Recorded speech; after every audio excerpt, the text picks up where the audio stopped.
Hello student, যারা class 10-এ পড়ছো, আজকে তাদেরকে আমি প্রথম ইউনিট টেস্ট পরীক্ষার জন্য ভৌতবিজ্ঞান থেকে সাজেশন প্রশ্নে চলে এসেছি। আজকে তোমাদের বলে দেবো ভৌতবিজ্ঞানের কোন কোন প্রশ্নগুলো ভালো করে তৈরি করে গেলে অনায়াসেই তোমরা পরীক্ষাতে 40-এ 40 পাবে।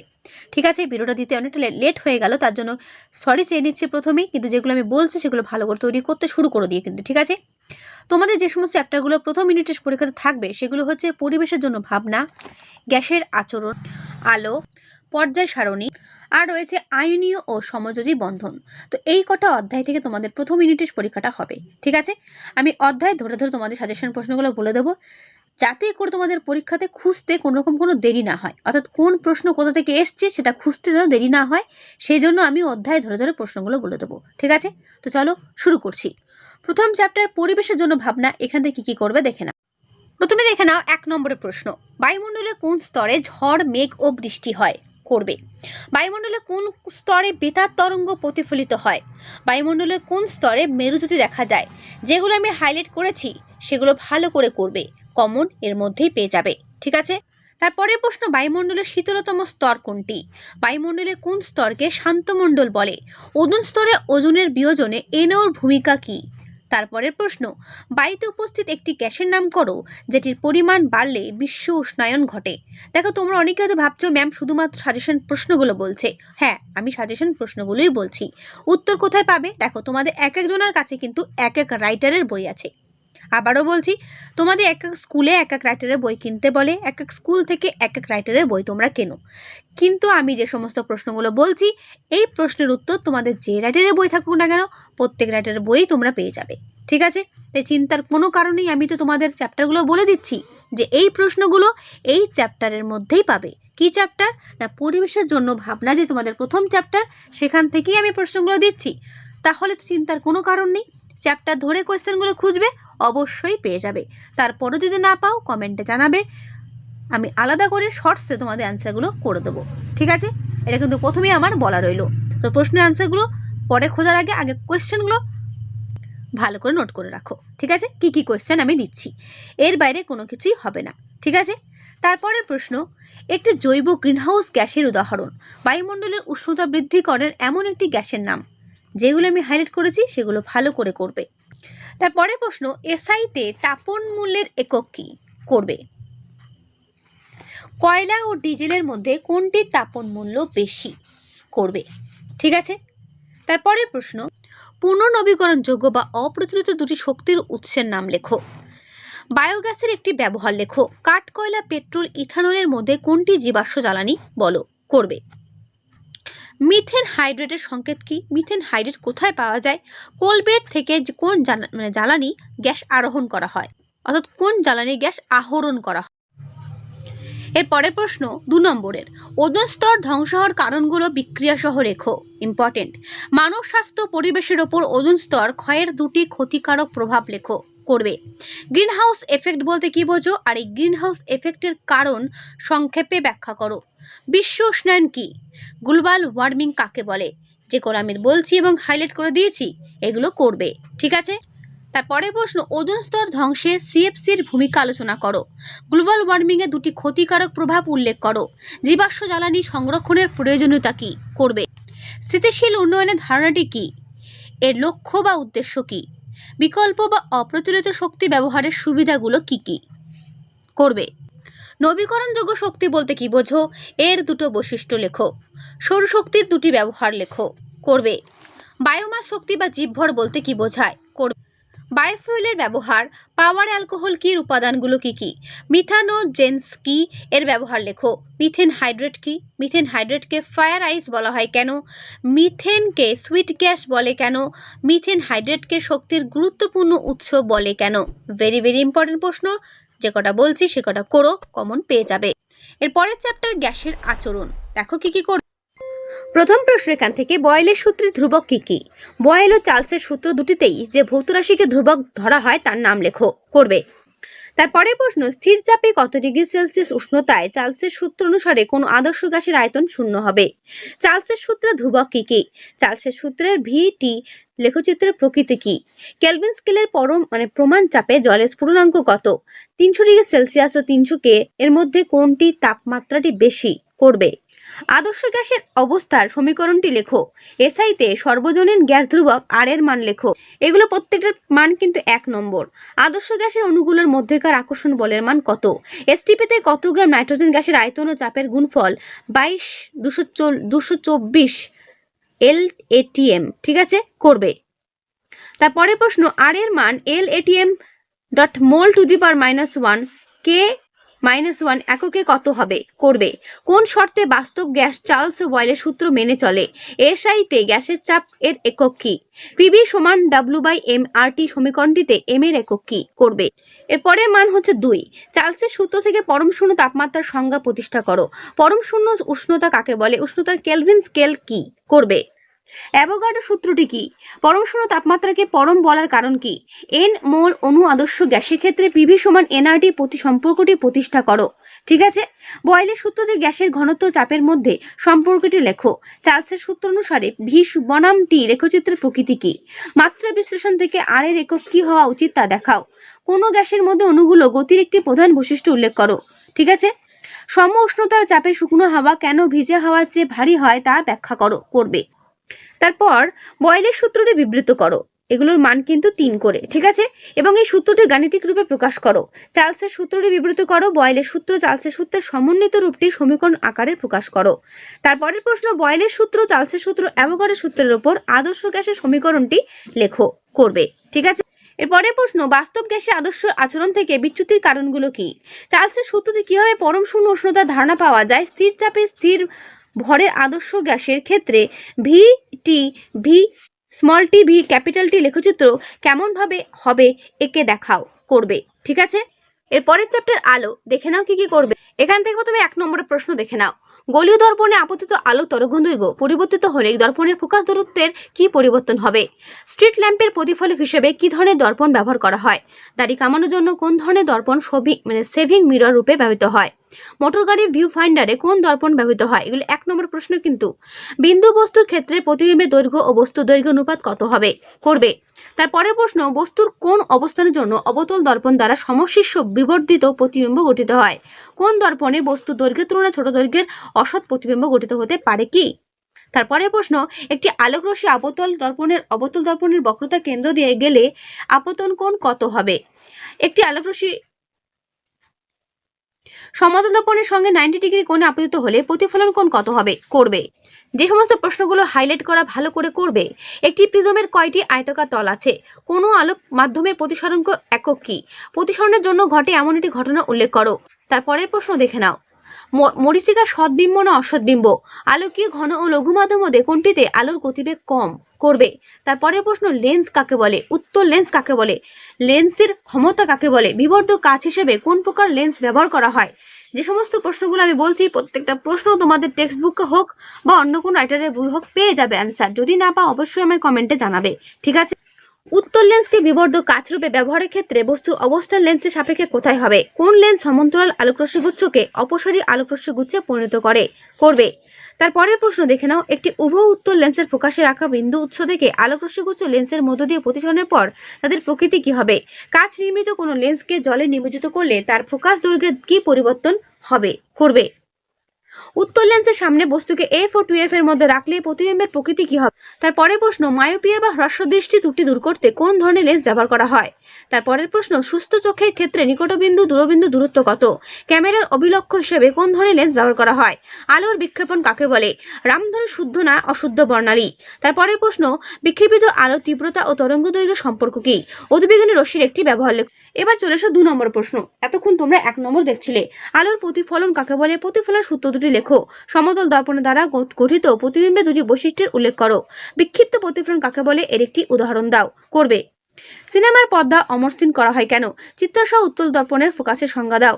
মোটর গাড়ি হেডলাইটে কোন ধরনের দর্পণ ব্যবহার করা হয়? করবে। চিত্রের সাহায্যে দেখাও কোন জাতীয় দর্পণের দৃষ্টিক্ষেত্র সর্বাধিক বিস্তৃত? করবে। অসীমে অবস্থিত কোন বিস্তৃত বস্তুর অবতল দর্পণ কর্তৃক গঠিত প্রতিবিম্ব দর্পণের সামনে কোথায় গঠিত হবে? প্রতিবিম্বের একটি বৈশিষ্ট্য উল্লেখ করো। ঠিক আছে, পিছনের গাড়ি দেখতে স্কুটার বা বাসে যে আয়না থাকে তা সমতল না করে না করে উত্তর রাখা হয় কেন ব্যাখ্যা করো। করবে। ঠিক আছে। এই আলো চ্যাপ্টারটা এতটাই ইম্পর্টেন্ট চ্যাপ্টার যেখানে প্রচুর প্রশ্ন থাকে। আলোর প্রতিসরণ কাকে বলে, আলোর প্রতিসরণের স্নেলের সূত্রটি কোন ক্ষেত্রে প্রযোজ্য হয় না এবং কেন হয় না। করবে। বায়ুর সাপেক্ষে কোনো মাধ্যমের প্রতিসরাঙ্ক 1-এর চেয়ে বেশি হয় কেন। তারপরের প্রশ্ন, আলোর রশ্মি বায়ু থেকে কাঁচ মাধ্যমে গেলে এর গতিপথ পরিষ্কার চিত্রের সাহায্যে দেখাও। তারপরের প্রশ্ন, আলোক রশ্মি ঘনতর মাধ্যম থেকে লঘুতর মাধ্যমে প্রবেশ করলে আলোক রশ্মি ঘনতর মাধ্যম থেকে লঘুতর মাধ্যমে প্রবেশ করলে কিভাবে দিক পরিবর্তন করবে। তারপরের প্রশ্ন, আলোর অভ্যন্তরীণ পূর্ণ প্রতিফলন কাকে বলে। আলোর অভ্যন্তরীণ পূর্ণ প্রতিফলনকে পূর্ণ বলা হয় কেন। আলোর অভ্যন্তরীণ পূর্ণ প্রতিফলনের শর্ত দুটি লেখো। প্রিজমের রশ্মির বিচ্যুতি বলতে কি বোঝায়। লেন্সের উত্তর বা অবতল আলোক কেন্দ্র কাকে বলে। উত্তর লেন্সের মুখ্য ফোকাসের সংজ্ঞা দাও। উত্তর লেন্সের মুখ্য ফোকাস দৈর্ঘ্যের চিত্রসহ সংজ্ঞা দাও। করবে। ঠিক আছে, ভেরি ভেরি ইম্পর্টেন্ট প্রশ্ন। তারপর উত্তর লেন্স কিভাবে, উত্তর লেন্সের সাহায্যে কিভাবে সদ, অবশিষ্ট ও বিবর্তিত প্রতিবিম্ব গঠন করা যায় লেখো। আলোর বিচ্ছুরণ কাকে বলে। সব 2 নম্বরের প্রশ্ন। ঠিক আছে। স্নেলের সূত্রের সাহায্যে আলোর বিচ্ছুরণ ব্যাখ্যা করো। শূন্যস্থানে আলোর বিচ্ছুরণ হয় না কেন। করবে। এক্স রশ্মি উৎপাদনের নীতিটি উল্লেখ করো। এক্স রশ্মি দুটি ধর্মের উল্লেখ করো। দিনের বেলায় পৃথিবীর আকাশ নীল দেখায় কেন। চাঁদের আকাশ কালো দেখায় কেন। সূর্যাস্তের সময় সূর্যকে লাল দেখায় কেন। ইম্পর্টেন্ট। এবার 3 নম্বর প্রশ্ন। ঠিক আছে। সৎবিম্ব ও অসৎবিম্বের মধ্যে পার্থক্য, ভেরি ভেরি ইম্পর্টেন্ট। ন্যূনতম চ্যুতি কোণ বলতে কি বোঝায় শর্তটি লেখো। একটি আলোক রশ্মি প্রিজমের মধ্যে দিয়ে যায়, দেখাও যে চ্যুতি কোণ মান সমান এটা। ঠিক আছে। করবে। বিবর্ধ কাচ হিসেবে উত্তর লেন্সের কার্যনীতির চিত্রসহ লেখো। উত্তর লেন্সের সাহায্যে কিভাবে অসৎ সমশীর্ষ বিবর্ধিত প্রতিবিম্ব উৎপন্ন করা যায় তা চিত্রসহ বর্ণনা করো। এই চিত্রসহ বর্ণনাগুলো ভালো করে করবে। ঠিক আছে। ছবি সহ কিন্তু প্র্যাকটিস করো। অবতল লেন্সে যে অসৎ সমশীর্ষ ছোট আকারের প্রতিবিম্ব গঠিত হয় তা চিত্রের সাহায্যে দেখাও। একটি সরল ক্যামেরা দ্বারা গঠিত প্রতিবিম্বে 2টি করে বৈশিষ্ট্য লেখো। হ্রস্ব দৃষ্টি বা মায়োপিয়া কিভাবে ত্রুটি নিবারণ করা হয় চিত্র আকারে দেখাও। তারপর দীর্ঘ দৃষ্টি ত্রুটি কি ধরনের লেন্স ব্যবহার করে এই ত্রুটির প্রতিকার করা যায় লেখো। ইম্পর্টেন্ট। করবে। ঠিক আছে। তারপরে দেখো রয়েছে এক্স রশ্মি ও গামা রশ্মি ও ইউভি রশ্মি। ঠিক আছে। এদের ক্ষতিকর প্রভাবটা কি লেখো। করবে। ইম্পর্টেন্ট। তারপরে বড় প্রশ্ন দেখে নাও। এটা 2 হতে পারে, 3ও হতে পারে। একটি উত্তল বা অবতল দর্পণের ফোকাস দূরত্ব 10 সেন্টিমিটার হলে বক্রতা ব্যাসার্ধ কত। একটি আলোক রশ্মি দর্পণের সঙ্গে 30 ডিগ্রি কোণে আপতিত হচ্ছে, প্রতিফলন কোণ ও চ্যুতি কোণের মান কত। করবে। তারপর আলো বায়ু মাধ্যম থেকে একটি কাচের স্ল্যাবে প্রবেশ করলো, কাচের প্রতিসরাঙ্ক 1.5, স্ল্যাবের মধ্যে আলোর গতিবেগ নির্ণয় করো। করবে। বায়ু সাপেক্ষে কাচের প্রতিসরাঙ্ক 1.5 হলে কাচের সাপেক্ষে বায়ুর প্রতিসরাঙ্ক কত। ইম্পর্টেন্ট। বায়ু সাপেক্ষে কোনো মাধ্যমের প্রতিসরাঙ্ক 2√2 হলে বায়ুতে আলোক রশ্মির আপতন কোণ 45 ডিগ্রি হলে প্রতিসরণের ক্ষেত্রে ওই রশ্মির চ্যুতি কোণ কত হবে নির্ণয় করো। ঠিক আছে। করবে। কোনো সমবাহু প্রিজমে আলোর প্রতিসরণের ফলে চ্যুতি কোণ হলো 40 ডিগ্রি। প্রিজমের মধ্যে দিয়ে রশ্মির গতিপথ প্রিজমের ভূমির সমান্তরাল হলে প্রিজমের প্রথম পৃষ্ঠে আপতন কোণ কত হয় নির্ণয় করো। এই অঙ্কগুলো ভালো করে প্র্যাকটিস করবে, যেগুলো আমি হাইলাইট করে রেখেছি। ঠিক আছে। ভালো করে দেখে নাও। কোনো লেন্সের ক্ষেত্রে বস্তু দূরত্ব 30 সেন্টিমিটার ও প্রতিবিম্ব দূরত্ব 60 সেন্টিমিটার হলে রৈখিক বিবর্ধনের মান কত হবে। করবে। একটি উত্তল লেন্স থেকে 20 সেন্টিমিটার দূরে একটি বস্তু রাখার ফলে উৎপন্ন প্রতিবিম্ব লেন্সের কোনো দিকেই পাওয়া গেল না, ওই লেন্সের ফোকাস দূরত্ব কত। করবে। ঠিক আছে। ইম্পর্টেন্ট। এরপরের চ্যাপ্টার পর্যায় সারণী এবং মৌলদের ধর্মের পর্যায়বৃত্ততা দেখে নাও কি প্রথমে 1 নম্বরের প্রশ্ন, মেন্ডেলিভের পর্যায় সারণীতে দ্বিতীয় পর্যায়ের প্রথম পর্যায় অপেক্ষা কটি মৌল বেশি আছে। মেন্ডেলিভের পর্যায় সারণীতে কটি পর্যায়ে কটি শ্রেণী আছে। ইম্পর্টেন্ট। আধুনিক দীর্ঘ পর্যায় সারণীতে হ্যালোজেন মৌলগুলোকে কোন শ্রেণীতে রাখা হয়েছে। কোন মৌলকে মেন্ডেলিভ দুষ্ট মৌল আখ্যা দিয়েছেন। Very very important. BrFICl এর মধ্যে কোনটি তড়িৎ ঋণাত্মকতা সবথেকে কম ও কোনটির পরমাণুর আকার সবথেকে বড়। একটি তেজস্ক্রিয় নোবেল গাছের নাম লেখো। ক্ষারীয় মিথ্যে ধাতুগুলো কোন গ্রুপে অবস্থান করে। পর্যায় সারণীতে এমন একটি শ্রেণীর নাম লেখো যে শ্রেণীতে কঠিন তরল গ্যাসীয় মৌলগুলো অবস্থান করে। ঠিক আছে। কঠিন তরল গ্যাসীয় 3টে মৌলই কিন্তু অবস্থান করছে। তারপরের প্রশ্ন, দীর্ঘ পর্যায় সারণীর প্রথম পর্যায়ে অবস্থিত নিষ্ক্রিয় গ্যাসটির নাম লেখো। মেন্ডেলিভের পর্যায় সারণীতে ক্ষার ধাতুগুলো কোন গ্রুপে অবস্থিত। করবে। তারপরের প্রশ্ন, কোন মৌলের পরমাণুর কক্ষে 2টি, এল কক্ষে 8টি এবং এন কক্ষে 7টি ইলেকট্রন আছে, মৌলটির পারমাণবিক সংখ্যা কত। ইম্পর্টেন্ট। করবে। তারপর দ্বিতীয় পর্যায়ে সবচেয়ে বেশি জারণধর্মী মৌলটির নাম ও শ্রেণীর সংখ্যা উল্লেখ করো। করবে। ঠিক আছে। মেন্ডেলিভ একা বোরন নামে যে মৌলটির সম্বন্ধে ভবিষ্যৎবাণী করেছিলেন তার নাম কি। পর্যায় বরাবর বাম দিক থেকে ডান দিক গেলে পরমাণু ব্যাসার্ধ কত হবে। ইম্পর্টেন্ট। করবে। এগুলোর প্রত্যেকটার মান 1 করে। দীর্ঘ পর্যায় সারণীতে গ্রুপের সংখ্যা কটি? প্রদত্ত মৌলগুলোকে নির্দেশ মতো সাজাও যেগুলো এখানে রয়েছে। সবচেয়ে হালকা নিষ্ক্রিয় গ্যাস কোনটি? পর্যায় সারণীর তৃতীয় পর্যায়ে উপস্থিত নিষ্ক্রিয় মৌলটির নাম কি? বিরল মৃত্তিকা মৌল বা ল্যান্থানাইটস মৌলের সংখ্যা কটি? করবে। এরপর দেখো 2 নম্বরের প্রশ্ন বা 3 নম্বর প্রশ্ন বলতে পারো। মেন্ডেলিভের পর্যায় সূত্রটি বিবৃত করো। কোন মৌলের পরমাণুর আয়নাইজেশন শক্তি বলতে কি বোঝায়? করবে। মেন্ডেলিভের পর্যায় সূত্রের সংশোধিত রূপটি লেখো। ইম্পর্টেন্ট। করবে। এরপরে প্রশ্ন মৌলসমূহের পর্যায়বৃত্ত ধর্ম বলতে কি বোঝায়? একটি উদাহরণ সহ লেখো। করবে। মৌলের তড়িৎ ঋণাত্মকতা বলতে কি বোঝায়? ওপর থেকে নিচের দিকে দীর্ঘ পর্যায় সারণীর গ্রুপ 1 মৌলগুলোর তড়িৎ ঋণাত্মকতা কিভাবে পরিবর্তিত হয়? করবে। ঠিক আছে। প্রদত্ত পরমাণুগুলোকে ক্রমবর্ধমান তড়িৎ ঋণাত্মকতা অনুসারে সাজাও। যেগুলো রয়েছে সেগুলো ঋণাত্মকতা অনুসারে সাজাতে বলছে। ঠিক আছে। করবে। প্রদত্ত পরমাণুগুলোকে ক্রমবর্ধমান তড়িৎ ঋণাত্মকতা অনুসারে সাজাতে হবে। তারপর কোন মৌলের পরমাণুতে 17টি ইলেকট্রন 18টি নিউট্রন আছে? কোন কণাটির সংখ্যা দ্বারা মেন্ডেলিভের পর্যায় সারণীতে মৌলটির